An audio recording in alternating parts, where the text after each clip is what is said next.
এই মুহূর্তে আবহাওয়ার গুরুত্বপূর্ণ খবর। বাংলাদেশের উপরে তৈরি হয়েছে ঘূর্ণাবর্ত। পশ্চিম মধ্যপ্রদেশ থেকে ঝাড়খণ্ডের উপর দিয়ে গাঙ্গেয় পশ্চিমবঙ্গের উপর দিয়ে এই ঘূর্ণাবর্ত পর্যন্ত একটি অক্ষরেখা বিস্তৃত রয়েছে, যার ফলে প্রচুর পরিমাণে জলীয় বাষ্প ঢুকছে বাংলার আকাশে বাতাসে।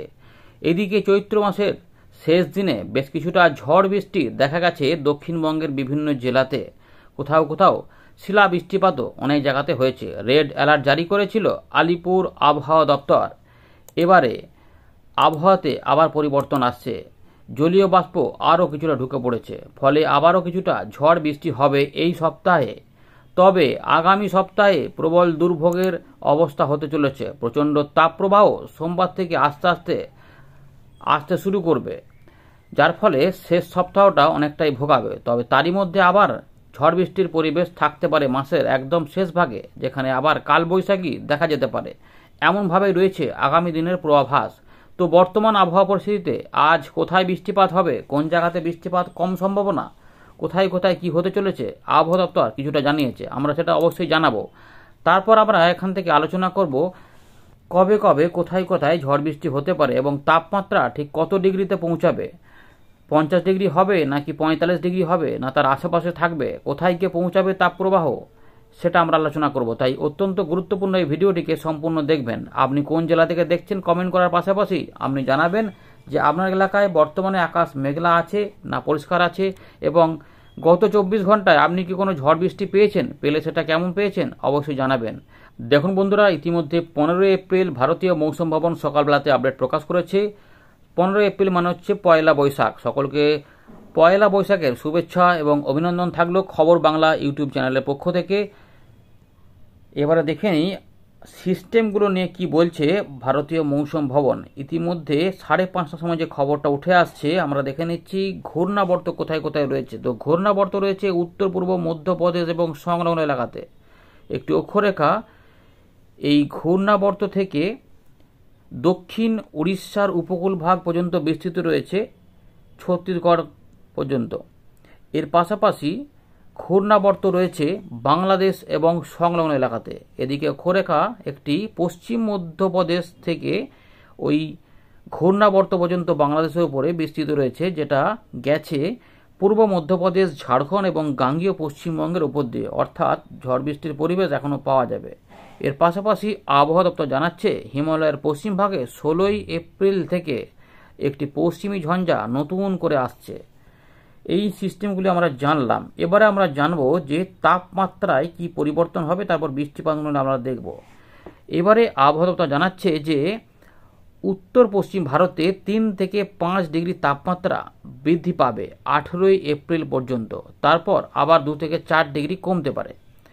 এর পাশাপাশি মধ্য ভারতে আগামী 24 ঘন্টায় কোনো পরিবর্তন না থাকলেও এখানেও 2 থেকে 4 ডিগ্রি তাপমাত্রা 18 তারিখ পর্যন্ত বাড়ার পরে 2 থেকে 4 ডিগ্রি আবার কমবে, অর্থাৎ তাপমাত্রা বেড়ে আবার কমার সম্ভাবনা রয়েছে।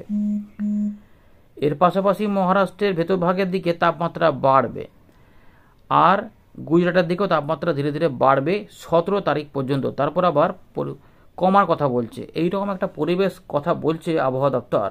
তাপপ্রবাহ আপাতত আমাদের দেশের পশ্চিম ভাগের রাজ্যগুলিতে বজায় থাকবে 18 তারিখ পর্যন্ত সম্ভাবনা রয়েছে। তার মানে রাজস্থান, গুজরাট, ওই সমস্ত পাঞ্জাব, হরিয়ানা, চণ্ডীগড়, ওই সমস্ত জায়গাগুলো থাকবে। এদিকে বৃষ্টিপাত নিয়ে কী বলছে দেখা যাক। ইতিমধ্যে ঘূর্ণাবর্তের কথা যেটা আমরা বললাম, এখানে বলা রয়েছে মধ্যপ্রদেশ, বাংলাদেশ, মান্নার উপসাগর ওই সাইডে রয়েছে, অক্ষরেখাও রয়েছে মধ্যপ্রদেশ থেকে বাংলাদেশ পর্যন্ত। এগুলোর ফলে বজ্রবিদ্যুৎ সহ ঝড় বৃষ্টির সম্ভাবনা রয়েছে উত্তর পূর্ব ভারত এবং পূর্ব ভারতে আগামী 4 দিন, অর্থাৎ এখনও 4 দিন আমরা বৃষ্টিপাত পেতে পারি এবং হালকা মাঝারি বৃষ্টিপাত হতে পারে। কোথাও কোথাও বিক্ষিপ্ত, কোথাও একটু ফেয়ারলি ওয়াইড স্প্রেড হতে পারে, অর্থাৎ বেশিরভাগ এলাকাতে হতে পারে, আবার কোথাও কোথাও খুবই কম কম এলাকাতে এইরকমভাবে একটা চান্স রয়েছে আমাদের পূর্ব ভারত এবং উত্তর পূর্ব ভারত এবং মাঝখানে বাংলাদেশও থাকছে। এর পাশাপাশি এখানে আর কি কি রয়েছে, 40 থেকে 50 কিলোমিটার গতিবেগের ঝোড়ো হাওয়াও থাকতে পারে। ভারী বৃষ্টিপাতের সম্ভাবনা রয়েছে উড়িষ্যার দিকে 16 তারিখ পর্যন্ত। আসাম এবং মেঘালয়ে 16 তারিখ থেকে 18 তারিখ পর্যন্ত বিক্ষিপ্ত ভারী বৃষ্টিপাত হতে পারে। নাগাল্যান্ড, মণিপুর, মিজোরাম, ত্রিপুরা এই জোনটাতে 17 তারিখে ভারী বৃষ্টিপাতের সম্ভাবনা রয়েছে। ঝাড়খণ্ডে 1 এপ্রিলে সরি ভুল বললাম, 15 এপ্রিল পয়লা বৈশাখের দিনে শিলা বৃষ্টিপাতের সম্ভাবনা রয়েছে। কালবৈশাখী ঝড়ের মতো ব্যাপার লক্ষ্য করা যেতে পারে। আবহাওয়া দপ্তর জানাচ্ছে গাঙ্গীয় পশ্চিমবঙ্গ, বিহারে এবং ঝাড়খণ্ডে পয়লা বৈশাখে কালবৈশাখী ঝড় দেখা যেতে পারে, যার গতিবেগ 50 থেকে 60 কিলোমিটার পর্যন্ত হতে পারে। গাঙ্গীয় পশ্চিমবঙ্গ তাহলে কোন কোন জেলাগুলিতে হতে পারে দেখার সম্ভাবনা অবশ্যই দেখতে হবে।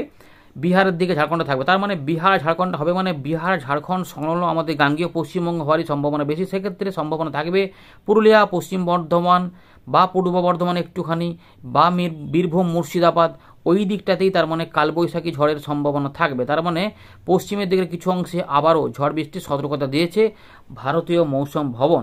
এটা কিন্তু এখান থেকে বোঝা যাচ্ছে। দেখি একটা ছবি দেখে নিই, এখানে কোনো ছবিতে কিছু উল্লেখ আছে কিনা। আপাতত 15 তারিখে ঝাড়খণ্ড এবং এখানে বিহারের দিকে অরেঞ্জ অ্যালার্ট রয়েছে এবং গাঙ্গীয় পশ্চিমবঙ্গে এখানে হলুদ সতর্কতা জারি করা রয়েছে। তবে আবার আসাম, মেঘালয় অরেঞ্জ অ্যালার্ট রয়েছে। 16 তারিখের দিকে একটু দেখার চেষ্টা করি। এখানে বজ্রবিদ্যুৎ অ্যাক্টিভিটি থাকবে, আসামে ভারী বৃষ্টিপাত হবে, আসাম, মেঘালয়ে এবং উড়িষ্যার দিকেও থাকবে। 17 তারিখেও বজ্রবিদ্যুৎ বৃষ্টিপাতের সম্ভাবনা রয়েছে এবং দেশের পশ্চিম ভাগে তাপ প্রবাহ থাকবে, যেগুলো এক্ষুনি আলোচনা করা হলো। আশা করি আপনারা বুঝতে পেরেছেন কেমন কেমন রয়েছে। আমরা একটু ডিস্ট্রিক্ট ওয়াইজ ওয়ার্নিংটা দেখে নিই 15 তারিখের জন্য। যে আবহাওয়া দপ্তর বলছে যে এখানে অরেঞ্জ মানে কালবৈশাখী ঝড় হতে পারে, তো ইতিমধ্যে 4টি জেলার কথা এখানে বলা রয়েছে। আমরা যেটা বললাম যে পুরুলিয়া বা এগুলো নয়, থান্ডার স্কোয়াল যদি হতে পারে, তার মানে এটা সম্ভাবনা থাকছে পশ্চিম বর্ধমান, বীরভূম, মুর্শিদাবাদ, পূর্ব বর্ধমান এই জায়গাটাতে অরেঞ্জ অ্যালার্ট জারি করা রয়েছে। এটা কিন্তু 14 তারিখে আবহাওয়া দপ্তর জানিয়েছিল এরকম ব্যাপার। যদি এরকম কিছু হয় তো এই দিকগুলোতেই হতে পারে, আর এইগুলোতে হালকা মাঝারি বিক্ষিপ্তভাবে বৃষ্টিপাতের সম্ভাবনা থাকবে। তার মানে যদি ঝড় বৃষ্টি হয় বিহার ঝাড়খণ্ডে হলো পাশাপাশি এই দিকে কোথাও, তার মানে এই দিকটাতেই মেঘের সম্ভাবনা সবথেকে বেশি।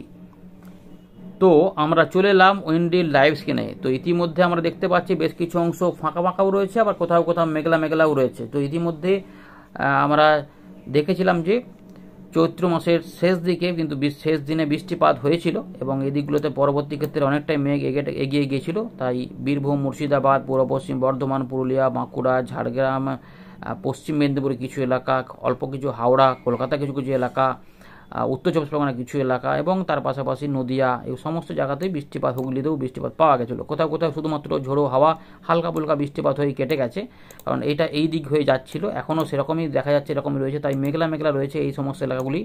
কিছু কিছু অংশে বৃষ্টিপাত হয়েছিল, পরবর্তী ক্ষেত্রে পরিষ্কার আকাশ এবং কোথাও ঝাপসা আকাশ রয়েছে। আর উত্তর পূর্ব ভারতে এখানেও কিন্তু প্রচণ্ড পরিমাণে মেঘ রয়েছে। ইতিমধ্যে বজ্রবিদ্যুৎ অ্যাক্টিভিটি লক্ষ্য করা যাচ্ছে, এখানে বজ্রবিদ্যুৎ অ্যাক্টিভিটি ইতিমধ্যে শুরু হয়েছে। তাই কোথাও কোথাও বিক্ষিপ্তভাবে বৃষ্টিপাত ইতিমধ্যে আবার লেগেওছে।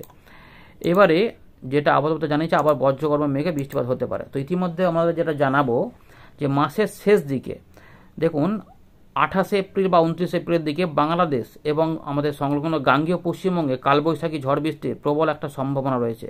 এখানে ঝোড়ো হাওয়াও কিন্তু থাকবে, দেখতেই পাচ্ছেন ঝোড়ো হাওয়াও হতে পারে, এখনও পর্যন্ত সম্ভাবনা রয়েছে। এর আগে তাপ প্রবাহ হবে, 60-65 কিলোমিটার গতিবেগে ঝোড়ো হাওয়া থাকবে, অর্থাৎ বজ্রবিদ্যুৎ এবং এখানে হাওয়া থাকবে, প্রচণ্ড ঝোড়ো হাওয়া থাকবে এবং সঙ্গে বৃষ্টিপাত মাঝারি ভারী হতে পারে। এই জায়গাতে ত্রিপুরা সহ আসামের দক্ষিণ ভাগ, ময়মনসিংহ, সিলেট, ঢাকা, খুলনা, বরিশাল, কিছু উত্তর ভাগ, এর পাশাপাশি আমাদের দিনাজপুর, এছাড়াও মালদা, বীরভূম, মুর্শিদাবাদ, বর্ধমান, এই দিকগুলোতে বেশ কিছু অংশে মাঝারি থেকে ভারী বৃষ্টিপাত ওই ঝড় বৃষ্টির সময় জুটে যেতে পারে।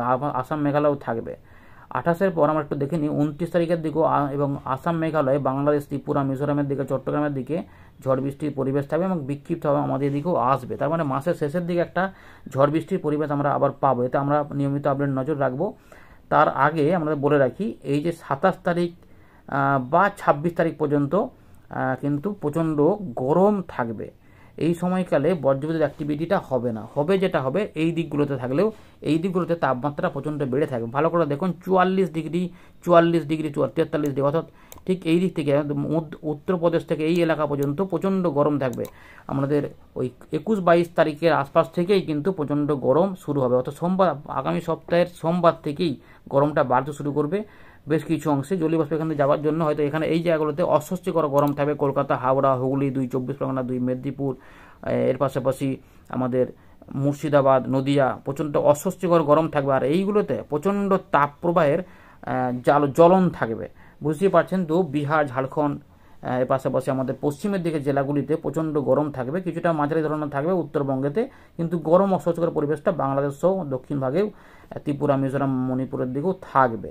এরকম করে দেখুন 44 দেখালাম, 25 তারিখ আমরা দেখা যাচ্ছে 43 ডিগ্রি, এর পাশাপাশি তারপর 42 ডিগ্রি, অর্থাৎ ধীরে ধীরে দেখুন 42, 43, 44-এ পৌঁছে যাবে। 23 তারিখে চলে যাচ্ছি আমরা, তখন কিন্তু 43 ডিগ্রি পাওয়া যাচ্ছে। 22 তারিখে চলে যাব মঙ্গলবারের দিকে আগামী সপ্তাহের, এখানেও কিন্তু 42 ডিগ্রি তাপমাত্রা থাকবে, 41-42 পর্যন্ত তাপমাত্রা থাকবে, অর্থাৎ বেলা বাড়লেই প্রচণ্ড গরম অনুভূত হবে এই এলাকাগুলিতে। ধীরে ধীরে এখানে আস্তে আস্তে পরিবেশ বদল হবে। 21 তারিখে আমরা দেখতে পাচ্ছি সোমবার থেকে 40 ডিগ্রি, 34 ডিগ্রি, এবং এগুলোতে অস্বস্তিকর গরম থাকবে, জলীয় বাষ্প এদিকে যাবে। এই সময় পর্যন্ত থেকে কিন্তু একটা গরম অস্বস্তিকর থাকবে। এবারে 20 তারিখ পর্যন্ত আমরা বৃষ্টিপাতের পরিবেশ থাকবে। আমরা যেটা আগেই বলেছিলাম যে 10 তারিখ থেকে 20 তারিখের মধ্যে বৃষ্টিপাত থাকবে, যার মধ্যে 13, 14, 15-এর মধ্যে কিছু বৃষ্টিপাত জোরালো হতে পারে। তো 10 তারিখের বৃষ্টিপাতের পর একটু বৃষ্টিপাতগুলো বন্ধই ছিল, আবার আমরা দেখলাম যে 14 তারিখে ঝড় বৃষ্টি আবার শুরু হয়েছিল। এবারে 20 তারিখে আবার একটা দেখা যাচ্ছে ঝড় বৃষ্টির পরিবেশ থাকবে, এবং এখানে বজ্রবিদ্যুৎ সহ ঝোড়ো হাওয়া, কিছুটা দমকা ঝোড়ো হাওয়া, এবং বিক্ষিপ্ত হবে হালকা মাঝারি ধরনের বৃষ্টিপাত, মাঝারি ভারী বৃষ্টিপাতও কিছু অংশে আমরা পেতে পারি। এই জায়গাতে 20 তারিখ পর্যন্ত চান্স রয়েছে, কিন্তু 21 তারিখ থেকে বৃষ্টিপাত আমরা আর পাবো না। সুতরাং যা বৃষ্টিপাত এই সপ্তাহেই হবে, এবং শনিবারেও কিছু কিছু বিক্ষিপ্ত বৃষ্টিপাত উপকূলবর্তী জেলা এবং আমাদের বাংলাদেশের দক্ষিণ ভাগেও কিছু অংশ হতে পারে। চলুন আমরা একটু বজ্রবিদ্যুৎগুলো দেখে নিই, তারপর আমরা এই বৃষ্টিপাতগুলোতে ফেলবো। তো 15 তারিখে আমরা দেখতে পাচ্ছি যে ইতিমধ্যে এইগুলোতেই মেঘ যাচ্ছে, যেমন আমরা দেখালাম যে এই দিকগুলোতেই মেঘলা মেঘলা আকাশ যাচ্ছে, তাই এই দিকগুলোতে কিছু কিছু অংশে বৃষ্টিপাতের সম্ভাবনা থাকবে। এবারে দেখুন এটা কিভাবে থাকবে, সব জায়গাতে কিন্তু হবে না, কারণ যেহেতু পরিবেশ একটু ঠান্ডা হয়ে গেছে, তাই খুব একটা বজ্রগর্ভ মেঘ হবে না। তাই 15 তারিখে যদি হয় তো বিহার, ঝাড়খণ্ড এবং উড়িষ্যার দিকে কিছু মেঘ উঠবে, তার প্রভাবে কিছু এগোতে পারলে পরের দিকে, রাতের দিকে বা সন্ধ্যের দিকে কিছু কিছু অংশে বিক্ষিপ্তভাবে মেঘ আসতে পারে। তাতে যদি কোথাও কিছু হয়, না হলে খুব একটা কিন্তু গোলযোগ থাকবে বলে মনে হচ্ছে না, যদিও আবহাওয়া দপ্তর কিছুটা অরেঞ্জ অ্যালার্ট জারি করেছে পুরুলিয়া, এখানে বীরভূম, মুর্শিদাবাদ, পূর্ব পশ্চিম বর্ধমান এই এলাকাটাতে সম্ভাবনা বেশি দেখিয়েছে আবহাওয়া দপ্তর। তো এরকম করে রয়েছে, তবে মনে হচ্ছে যেন 16 তারিখ থেকে একটা উইন্ড প্যাটার্নে পরিবর্তন হবে। তখন আমরা 16, 17, 18, 19, 20 এই 4 দিনের মধ্যে কোনো 2-1 দিন হয়তো বা 2 দিন 3 দিন বিক্ষিপ্ত হবে, এদিক ওদিক করে ছড়িয়ে ছিটিয়ে আমরা বৃষ্টিপাত পেতে পারি, বজ্রগর্ভ মেঘ হতে পারে। সম্ভাবনা থাকবে কিছুটা মুর্শিদাবাদ, নদিয়া, 24 পরগনা এবং পাশাপাশি বর্ধমান, এদিকে মেদিনীপুর এবং পুরুলিয়া, পশ্চিম বর্ধমানের দিকেও হতে পারে, পাশাপাশি বাংলাদেশের কিছু কিছু অংশে থাকবে। বৃহস্পতিবার আমরা দেখব কি অবস্থা, যদি বুধবার বৃহস্পতিবার বৃষ্টি হয়, তাহলে সোমবার বৃহস্পতিবার কিন্তু কমে যাবে। বৃহস্পতিবার চান্স রয়েছে উপকূলবর্তী কিছু জেলার অংশে, যেমন পূর্ব মেদিনীপুর, পশ্চিম মেদিনীপুর, ঝাড়গ্রাম সংলগ্ন বাঁকুড়া বা হুগলি এই জায়গাটাতে চান্স দেখা যাচ্ছে, মানে উপকূলবর্তী এলাকাগুলোতে চান্স দেখা যাচ্ছে। আর উত্তরবঙ্গে একটু মেঘলা মেঘলা হালকা বিক্ষিপ্ত বৃষ্টিপাতের চান্স রয়েছে। পরের দিকে মালদা, একটুখানি বীরভূম, পশ্চিম বর্ধমান ওই কাছাকাছি এলাকাগুলিতে কিছু বৃষ্টিপাতের সম্ভাবনা হয়ে ওই নদিয়া, বর্ধমানের দিকে হতে হবে, নিচের দিকে নেমে আসার একটা সম্ভাবনা দেখা যাচ্ছে। এরকম করে একটা কিছু কিছু সম্ভাবনা রয়েছে, কিন্তু এখানে সম্ভাবনা থাকা মানে যে সব ওই একদম ওরকম করেই হবে তেমন নয়, কিছু কিছু পরিবর্তন পাবেন। 18 তারিখে বজ্রগর্ভ মেঘ বেশি হতে পারে, একটু উড়িষ্যা সংলগ্ন আমাদের গাঙ্গীয় পশ্চিমবঙ্গের 2-3টি জেলা, 2 মেদিনীপুর, ঝাড়গ্রামের দিকে এবং কিছু কিছু হুগলি বা বাঁকুড়া আশেপাশেও থাকবে, অর্থাৎ উপকূলবর্তী জেলাগুলিতে এবারে কিন্তু চান্স আছে। যেমন আমরা এদিকটাতে দেখছিলাম, এবারে কিন্তু এই দিকগুলোতে একটু চান্স বেশি দেখা যাচ্ছে, যেগুলো বুধবার বা বৃহস্পতিবার থেকে শুরু হতে পারে। 19 তারিখে একটু কমে দেখা যাচ্ছে, অনেকটা বৃষ্টিপাত প্রায় নাই বললে চলে, অনেকটা কম। 20 তারিখে আবার একটু বজ্রগর্ভ মেঘ হতে পারে এবং 21 তারিখ থেকে কমে যাবে। চলুন এবারে আমরা বজ্রগর্ভ মেঘ দেখে নিলাম, আপনারা অবশ্যই বুঝে গেছেন মোটামুটি কীরকম হতে চলেছে। বৃষ্টিপাতে ফেলবো, তো বিক্ষিপ্ত বৃষ্টিপাত রয়েছে 15 তারিখে, জলীয় বাষ্প অনেকটা প্রবেশ রয়েছে, তাই মেঘ কোথাও কোথাও অবশ্যই হবে।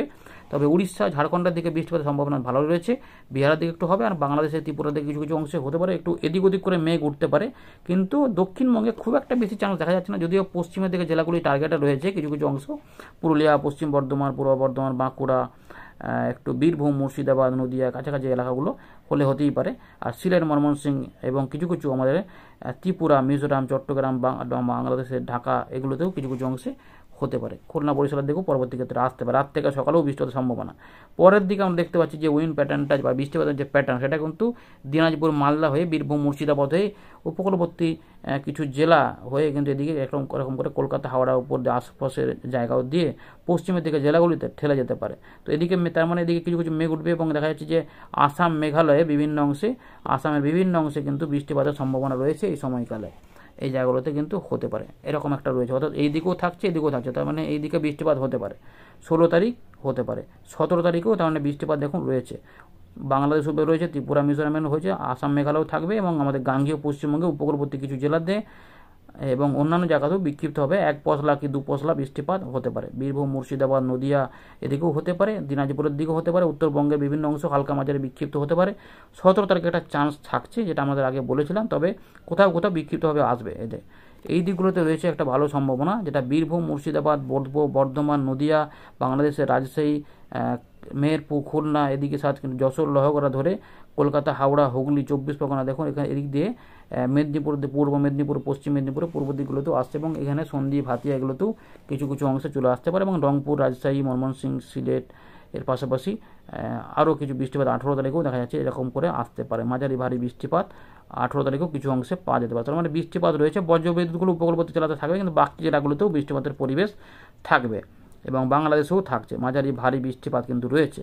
সুতরাং অনেকটাই বৃষ্টিপাতের পরিবেশ রয়েছে 20 তারিখ পর্যন্ত। তার মধ্যে 1-2 দিন বিক্ষিপ্ত আকারে থাকবে এদিক ওদিক করে, আর 21 তারিখ থেকে গরমের পরিবেশ তৈরি হবে এবং তাপমাত্রা 44 ডিগ্রি পর্যন্ত পৌঁছে যেতে পারে পশ্চিমের দিকে এবং প্রচণ্ড গরম অনুভূত হতে পারে এবং তাপপ্রবাহ সম্ভবত শুরু হয়ে যাবে এবং মাসের শেষ দিকে আবার কিন্তু কালবৈশাখী ঝড় বৃষ্টি গাঙ্গেয় পশ্চিমবঙ্গ বাংলাদেশ এবং উত্তর পূর্ব ভারতের কিছু অংশে দেখা যেতে পারে। ধন্যবাদ।